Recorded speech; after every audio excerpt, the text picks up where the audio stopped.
Isa, dalawa, tatlo, tara na. Ako'y gagawa ng isang tula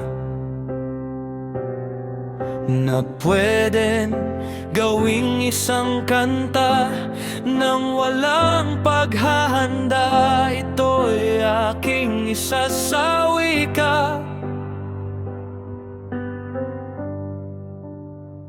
Walang paligoy-ligoy, kung sasambitin na tayo'y makasalanan, na kailangan ng kaligtasan. Hindi kita pipilitin na ako ay paniwalaan, pero aminin mo na ikaw ay makasalanan. Sa ayaw mo at sa gusto, kailangan natin ng kaligtasan, at ang solusyon ay dapat paniwalaan. Karaniwang pag-iisip ang ating pinapairal, pero ito'y sapat ba na tayo'y maligtas?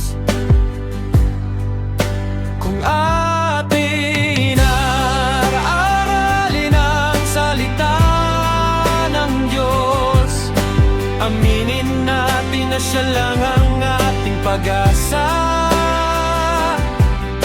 Siya ay nagkatawang tao para sa iyo, ipinagpalit niya ang kaniyang kabanalan para sa ating mga kasalanan.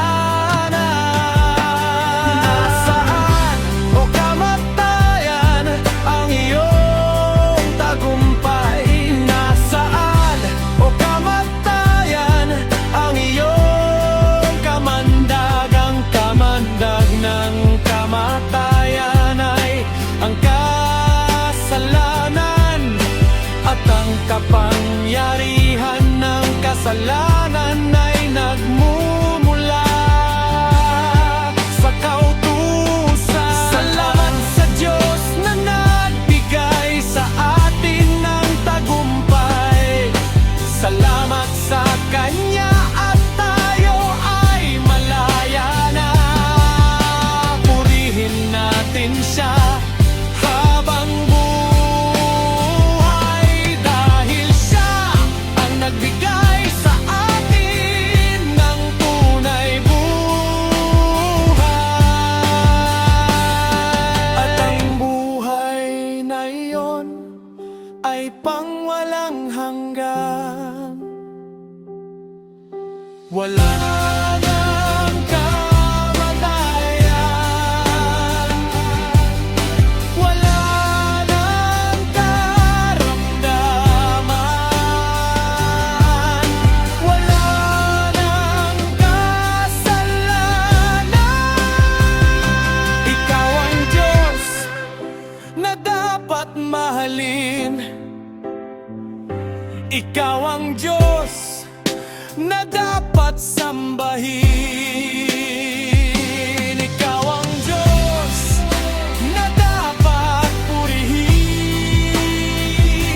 Ikaw ang Diyos na dapat dakilain. Banal, banal, banal si Yahweh na makapangyarihan sa lahat.